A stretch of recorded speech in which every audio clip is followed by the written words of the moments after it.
So the fighter with the most Dana White privilege, Brian T. City Ortega, hasn't won since 2020.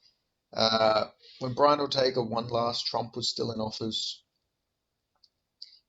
He hasn't won at all since the Biden administration has been a thing. Like generally, I fucking don't get it. I don't get why the UFC love this guy so much, but he's still the third ranked featherweight in the world. But like I say, hasn't fought since 2022. But why am I bringing this all up? You've probably seen where is Brian Ortega video? Where is Brian Ortega? Where does Brian Ortega fit into all of this? Well, apparently they're doing him versus Yair Rodriguez too. I I really don't understand what Brian Ortega has done to deserve that. He hasn't fought for fucking years. Like generally, he should have been out of the top five. He is ranked higher than Ilia Topuria, who is fighting for the UFC Championship next. How the fuck does that make any sense? Like Brian Ortega gets away with so much shit. Like Ilia Topuria is number five, and he has beaten Josh Emmett, Bryce Mitchell.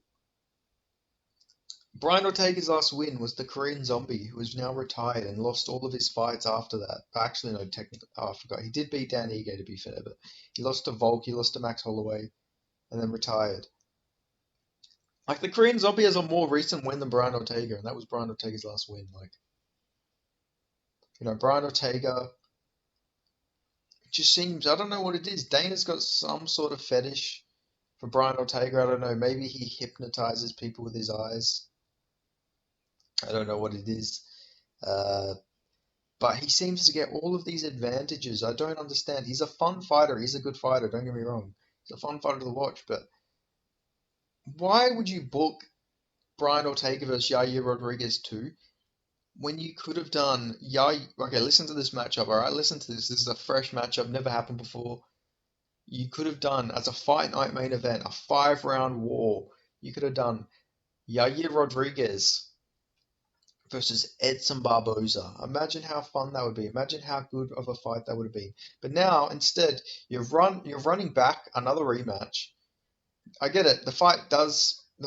I don't hate the fight because it will be a fun fight, I'm sure. Like we barely got to see the first fight, but like, come on. Like it's looking like 2024 is just going to be 2022 part two because all of their fights are being run back in 2024. Seems like every single fight, well, not every single fight, yeah, that's an exaggeration, but most of the fucking fights next year that have been announced are all rematches. Like, come on, prioritize some fresh matchups. But that's not even my main point for being annoyed here. Brian Ortega gets to sit out for almost 2 years, and then he gets to come back against Yair Rodriguez and gets to fight up. He's on a two-fight losing streak. One of them losses being to Yair. Yair caused that injury with the armbar. Like, I don't fucking get it. Why does Brian Ortega get all of these weird bookings and all this shit that like other fighters do not get? I don't know. It doesn't make any sense to me at this point. Like the guy just seems to get away with so much. Like he doesn't have to fight, doesn't have to win, but like he still happens to get all of these fights. I really don't understand it, man. Like I get it. He's got a very fun style. All of his fights are very fun to watch. But that shouldn't be the merit for getting like high ranked opponents. Let's look at the rankings. Who else could have fought Yair? Obviously I mentioned Edson Barboza, but you could have done Kelvin Cater versus Yair Rodriguez. That would have made more sense at this point, if we're being honest. Or you know, who should Brian Ortega have fought instead?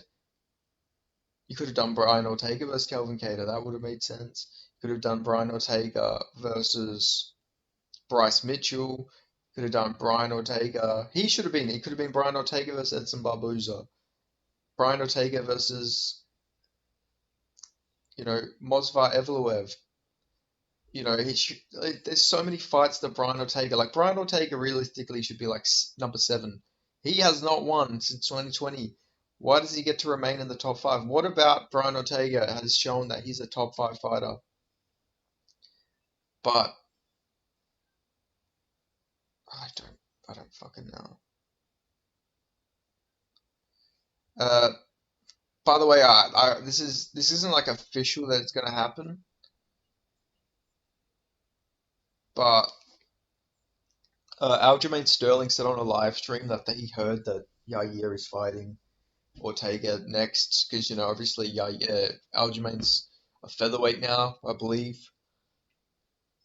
and so yeah, he didn't get offered them fights, which is just shit. Like generally, Aljamain Sterling versus Yair Rodriguez or Aljamain Sterling versus Brian Ortega makes more sense than just giving Brian Ortega like a jump up because like Aljamain was the former bantamweight champion. Now he's moving up a division. Why the fuck is he not getting these fights? Why is he not getting Brian Ortega? But instead, Brian Ortega gets to just sit at home and talk like a slowy, like, and that's what we do. You know, LA will fuck you up. You talk about Kobe, as he said to fucking Schmo or whatever the fuck he said. Oh, you can read. Like, fucking the way he talks, man. Like, this is gonna turn into me just shitting on Brian Ortega, but the way he fucking talks, like, why the fuck does he get all this privilege? Like, why the fuck does he get to sit at home and talk like this and try and talk in this monotone tone? And he talks, yeah, you get fucked up. Fuck the belt. I'm coming for his head, man. Like, he talks like big hard man from LA, Yair Rodriguez. Like fucking last time we seen Brian Ortega after a fight, he was apologizing to Yair's family for not giving their son or their fucking brother or their nephew or their cousin CTEs. Like how fucking dumb are you? You're apologizing that their fucking son or grandson, etc., didn't go to war. Like it's like, yeah, I'm sorry, I couldn't put on a show. It's like, yeah, I'm really sure they're concerned, Brian, that you didn't go and give their fucking son CTE. Yeah, I'm really sure they're fucking really upset that they don't have to watch their son take a beating. Oh no, he gets a win, he gets a paycheck, he gets his win bonus. Oh no, they don't get to watch him fucking go blood and guts with you. Oh, like what a fucking the guy. I don't think the guy has proper fucking social interactions or social skills. Like it doesn't make any fucking sense.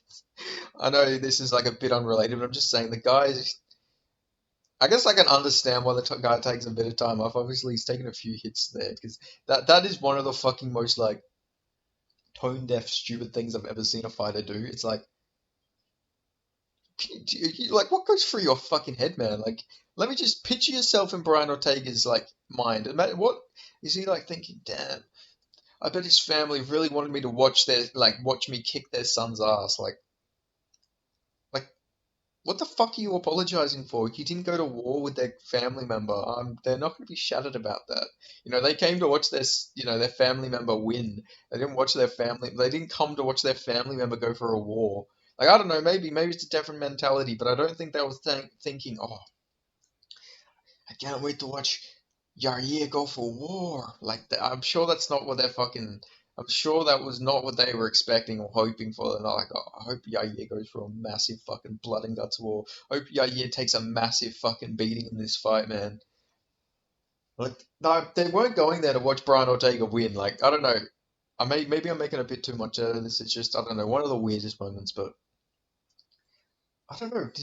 Does fucking Brian Ortega have like some dirt on the UFC?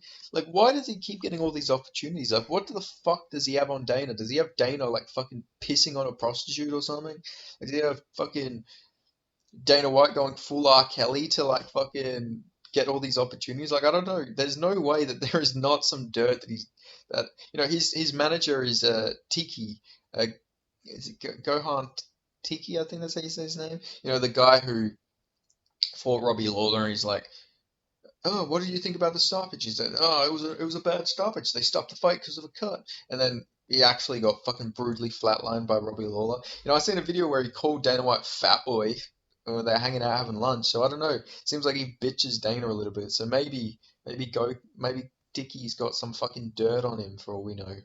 Like that's all I can think about. Like surely the guy's got some fucking dirt on him because I don't know. The way he keeps getting all these opportunities, it doesn't make sense to me at this point. Like he's got to have some sort of dirt on Dana White. I don't get it. He gets to keep his position. That hasn't gone down. Like literally hasn't fucking left his ranking since the Yair fight. Like He hasn't fucking done anything. It's been over a year. Leon Edwards got cut for fighting less. You know, Leon Edwards literally got not cut, sorry, he got removed from the rankings. And Brian Ortega's been sat out longer and he gets to keep his spot. Like, how the fuck does that make like any logical sense? I don't know, just weird, just a weird fucking spot. Like, I don't know, but yeah, he's just a fucking lucky bastard, if we're being honest. Like, he generally is. He's just so lucky. I don't know. Maybe I don't know. Maybe he's fucking shagging Dana. That's all I can think about. I don't know. Maybe he really does hypnotize Dana White with them eyes. But yeah, I don't know. That's all I can say about this situation. I don't want to go on and on and on. But like, fucking, there are so many different matchups you could have done, but instead you're just gonna give Brian Ortega another jump up the rankings. Like, he should be fighting people coming into the top five, not fighting up. He hasn't done anything to deserve this. But hey, it's T City, man. And I told Dana, you give me your year, motherfucker. And I slapped him on his bald head. And then he's like, okay, kid, you got it. And I'm like, yeah, that's what I fucking thought. Because I'm Brian T. Ortega. I get away with everything. I don't have to fight. I just wait out. I sit out for opportunities. Dana says he hates that shit. But not when I do it. I'm Brian Ortega. I can get away with that stuff. Like, he doesn't even have Modelo privilege. He doesn't. Modelo's not even the fucking sponsor at this point. How is he getting away with this? Before he had the Modelo fucking effect.